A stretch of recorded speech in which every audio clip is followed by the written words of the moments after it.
By the way, Dave, we all love sarcasm here, so we do like to pick on Kyle just a little bit when we take a look at some things. And he can't stand those Cleveland Browns, which we'll get to in just a few moments. Now, I'm going to probably say, Dave, you love those Cleveland Browns for knocking off the Steelers and all week long. No way they can win with COVID. It's the same thing. COVID's too strong. Head coach isn't there. Baker Mayfield's going on the road. The Pittsburgh Steelers rested their guys. The Steelers always win at home against the Cleveland Browns. What were some shots there for the books that we looked at for Wild Card Weekend that you said, oops, or you said, hell yes?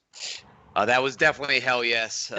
Great way to end out the weekend, too. There's just so much volume on it. I forget, like 64% of the cash was on the Steelers. So money line was big. Money line parlays was massive. Teasers was massive. So Browns getting it done was this great way to end the weekend for us. The biggest winner for us was the Rams. They were just I believe like 70, going on back on memory, like 77% of the cash was on the other side. So Rams was big. I mean, no complaints all the way around. I mean, the only real loser was the Ravens, and that wasn't even that big of a loser. So it was a really good weekend. It definitely went the house's way. So, on the divisional round.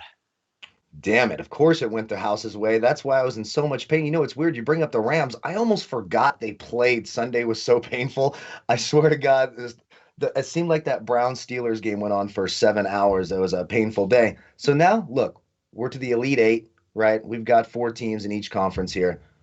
Super Bowl future odds now starting to come into effect. I'd imagine people are starting to hammer that Super Bowl button a little bit more now. And, obviously Kansas City's still the favorite and the Browns are the long shot. Who are you rooting for? What are the Super Bowl odds looking for? Who is the team you're going, hey, if they win it, we're in a lot of trouble. And if this team wins it, we're dancing all the way to the bank. What are you looking at Super Bowl odds wise? Right. I was just looking at it earlier today, and, we're in a good spot. We're only red on one team. We only have a loss on one team, and it's a big loss, the Buccaneers. I mean, ever since we've been in red on them all year, ever since the Tom Brady rumors came out. And then when it happened, people were just pounding the hell out of the Buccaneers. So that red figure got so high. I mean, it's just been a matter of just trying to lower it as much as possible, but it's still a big red figure. So if they win, as of now, if they win, that's going to be a big loss for the house on the futures.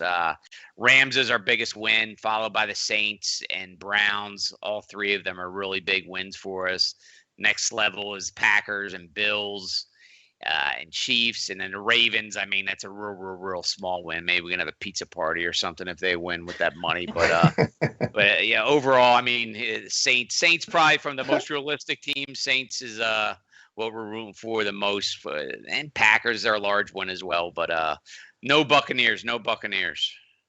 It'll be an interesting one this weekend, too, because now we're finally seeing where, usually we have the 2 teams get added in because they have the bye weeks. Now you just have the one, so that extra advantage coming back, particularly with the Green Bay Packers rested and ready and being at home. Again, not many fans in the stands there, but you're right when you talk about that Rams game, because I had a team total on the Rams, which was based on John Walford playing, being able to run outside the pocket, make a couple plays happen, and I honestly thought I was going to sweat that all the way down the stretch. And me and Kyle always have a joke here going on. It's pretty much true for me, is when things don't go my way in a bet, specifically early on, I got to actually leave the room, take my dog for a walk, disconnect, and come back and get the good juju back onto the screen. So when I looked at that game and Walford went down and I watched the next 2 dropbacks out of Jared Goff, I'm like, oh my God, like I have zero chance. I don't even know if the Rams are going to score, but that's why they play the football games out. Turns into a blowout there for the Rams. So always some good superstition that we're dealing with. But even looking at some of the odds, I mean, obviously we're all looking at the Kansas City Chiefs, but the interesting part is that's the one football team, Dave, that's sat out, because Andy Reid does it a lot. Regardless if they have a bye or not, he's going to sit week 17. You're going to get the bye and then come back fresh. It'll be interesting to see how Cleveland does, because they were very explosive last week, jumped out to a 28-0 lead. They're probably not going to get those turnovers, obviously a 5-0 turnover ratio. But when you look at those upper dog echelon teams like the Kansas City Chiefs coming in around like 180 or 2-1, the Green Bay Packers, obviously the clear front runner. Just from a fan perspective, Dave, outside of like what's going on at the book, who are you actually rooting for here as like maybe if you were to bet or had a future shot on these games? Personally? Yeah. Yep. Yeah. Not the Eagles, of course. Damn. I don't know, man. Personally, Saints. I've always been a Drew Brees guy. So, personally, the Saints, that's who I'm going to adopt now to go all the way. Definitely. I mean, it's good for the house. I'm a Breeze guy. I always like the city of New Orleans. So what the hell? I'm jumping on the Saints bandwagon. I don't have any money locked up on them future-wise or anything. All my futures money is dead. I had a little bit on the Rams early on, some futures money. I saw a little bit of value, but I'm not really counting on them to tell you the truth. Who knows? But out of the realistic team, Saints, I'm hopping on their bandwagon. Yeah, Flash Watson would be very appreciative of those kind words there, Dave, because he certainly is a Saints backer. Take a look at this weekend, which was interesting from last weekend. The highest, total of what we were going to anticipate was coming from that Tennessee Titans-Baltimore Ravens game. It's so interesting to see because usually when we flip it over to colder temperatures, some windy weather, and obviously playoff football, we saw some really interesting punting situations, which during the regular season, Dave, probably wouldn't have came to fruition. But now we get in the playoffs, and some teams, over-analytical, like the Colts would be, hey, why did you go for it? And, field goals don't win games, touchdowns do. But we saw a couple interesting punting spots. And specifically, I'm looking at another high total, Cleveland and Kansas City, 56 in the playoff, Dave. Isn't it interesting to see the evolution of, it's going to be a 37.5 or 38.5, 56 in a playoff game? Yeah, I mean, it's crazy. I mean, I remember back not too long ago, when the average total is 42 points or whatever, and half that, 5-6 games that are in the 30s, and once in a blue moon you get in the 50s, and now that's in the 50s is the norm. It makes for more exciting football, I'll tell you that without a doubt.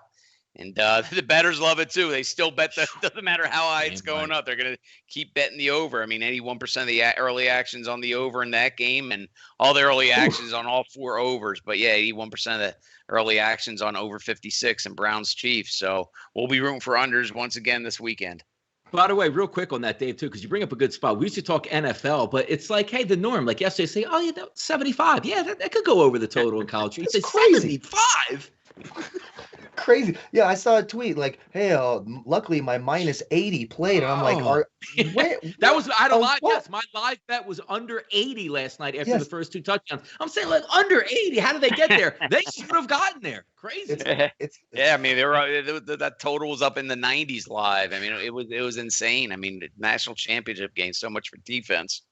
That might end up being the real winner of the NFL, whoever ends up getting Devontae Smith. That kid, I'll tell you what, he reminds me of like an explosive Antonio Brown with the head of Jerry Rice. I love what I see. I know not to set the bar too high for the kid or too much pressure. Luckily, no one gives a damn what I have to say anyway, so it'll be fine. I'm sure he'll be just fine.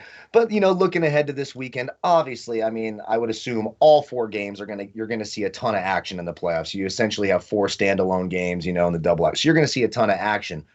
But what are the really big spots? Because I know me as a bettor, I'm looking at that Kansas City-Cleveland game. I'm like, I want no part of that total. I want no part of that line. I would assume that's the lowest action, but, I might be an idiot here. What are some big spots for you guys this weekend? Right now, it's the Rams, Green Bay. I mean, that's getting the most volume for one. I mean, it's not surprising. It's the first game on the betting board. A lot of people that, early in the week, that first game, if someone has $100 and they only got $100 and they're betting that $100 on a game, they'll bet that game and then see what happens. Either reload, sit out, or if they win it, then they keep going from there. So it's not surprising that's getting the most volume, but it's also getting the most lopsided volume as well. 70% of the early cash is on Green Bay, laying 6.5. That's going to be a huge teaser game too. As we all know, whenever that spreads in that 7, 6, 6.5 range, everybody and their mother's teasing that down. So that's going to be a huge teaser game. The other three games, the early cash is kind of even.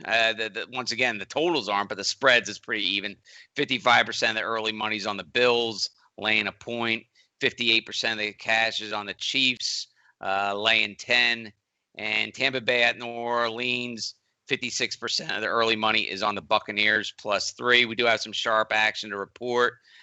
Ravens +3 and +2.5. Buccaneers +4 and Rams +7. That's all some early sharp stuff. Yeah, it looks like a lot of disrespect out there seemingly for those Buffalo Bills. We'll see how they handle it. But Baltimore's coming in. Lamar Jackson got the monkey off his back, picks up that playoff victory. Or we're getting the good laughs out here when it was 10-0. Like, same blueprint each and every year for Lamar Jackson, but he fought through it and came back. Yeah. By the way, off-topic question here for you, Dave. The Sunday game, Chicago Bears, New Orleans Saints, my 9-year-old was down in my little man cave, and we had the Nickelodeon broadcast on. Is it true Betonline saw a surge of underage gamblers trying to attack the website? Yeah, we got slimed. We definitely got slimed. Actually, we slimed the bettors this past weekend. So no, no, man. You gotta be of age, man. We're stickler for the rules there. Got to have some responsible gambling here. Maybe they can reduce it to 16 years old sometime in the future or something like that. Yep. You can drive, you can bet. That's the way I see it. But Damn right. you got if you're under 18, you got to use your high school bookie, I guess, like we all did. But yeah, until you're 18, then you can come over to Betonline. Well, I think what we probably saw there is the young bettors come in and they're the sharp bettors. Because isn't it true, Dave? Just we Donnie and I have sort of joked about this all year. Yeah. Isn't it true to be called the sharp money? It just means take the crappiest team you can find, say they're gonna win, see the craziest line you're gonna win, and go, oh yeah, by the way, that's the sharp money. Isn't that what it is, honestly, Dave? Yeah, I'm just flipping coins over here, whatever. But yeah, whatever. Sharp act. We got it. Whoever's beating that number, long-term winners. That's who we consider sharp. And but yeah, I sure as hell ain't me anymore. But the game caught up to me a long time ago. Yeah.